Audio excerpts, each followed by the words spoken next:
కదా.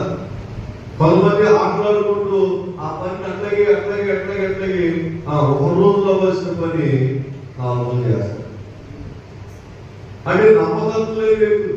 అందుకే కొంతమంది వాటర్లు ఏం చేస్తారంటే అక్కడి నుంచి కథలు బాగుపడి నమ్మకమైన వ్యక్తులు కాదు, మనం ఒకటే ఉండాలని వాళ్ళు తిండిలు మానేసి వాళ్ళతో పాటు ఎక్కడికి వెళుతూ అక్కడే ఉండాలి.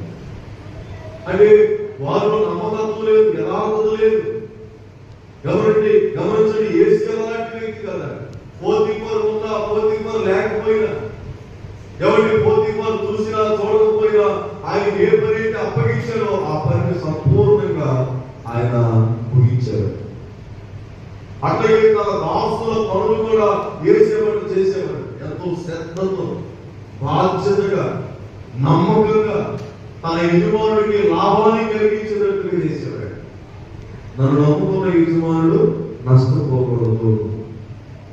దేవుడికి స్తోత్రం చెబుతా. దేవుడి బైబిల్లో స్త్రీ అయితే ఆమె గుణవంతులంట తన యజమానుడి యొక్క లాభ ప్రాప్తికి నష్టం కలగలేదు. ఆయన ఎక్కడ నష్టం అనేది కలగకుండా ఆ గుణవంతులంట తన యజమానుడి యొక్క క్షేమాన్ని కోరి ఆమె బ్రతికుండగా ఆయనకి వేరే చేసింది కానీ వీడేమి చేయలేదు. అందుకే తన యజమానుడు అంటాడు, ఎంతో మంది ప్రతికూలత ధర్మం చేశారు కానీ అమ్మాయిని మించిన వారు ఎవరు లేరు. ఎందుకంటే నా లాభ ప్రాప్తిని కోరుకున్న వ్యక్తి నాకు ఏ నష్టం లేకుండా, నాకేది కొరత లేకోకుండా, నాకు ఈ బ్రతుకంతా నా మేలునే కోరుకున్నామని తన భార్య విషయంలో భర్తగా ఆమెను కోరుతాడు. అక్కడికి యేసేపు భక్తుడు కూడా ఆ యజమానుడు ఉన్నా లేకపోయినా ఒక క్రమం కలిగి యథార్థత కలిగి నమ్మకంగా పనిచేస్తూ ఉండగా దేవుడు ఆ భక్తునికి తోడుగా ఉన్నాడు. దేవుడికి స్తోత్రం చెబుతా. ఎవరికి తోడుగా ఉంటాడు దేవుడు అంటే అన్యాయస్తులు కాదు. ఎవరి లోపల అసూయ ద్వేషం కపటంతో జీవించే వారికి ప్రభు తోడుగా ఉండడు. యేసేపు కపటం లేనివాడు.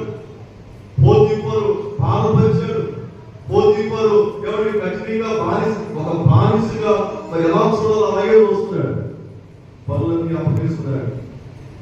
మరి ఆ పనుల విషయంలో ఎక్కడ కూడా యేసేపు పోతీఫరుకి నష్టం అనేది కలగకుండా నమ్మకంగా అతని క్షేమాన్ని కోరాడు.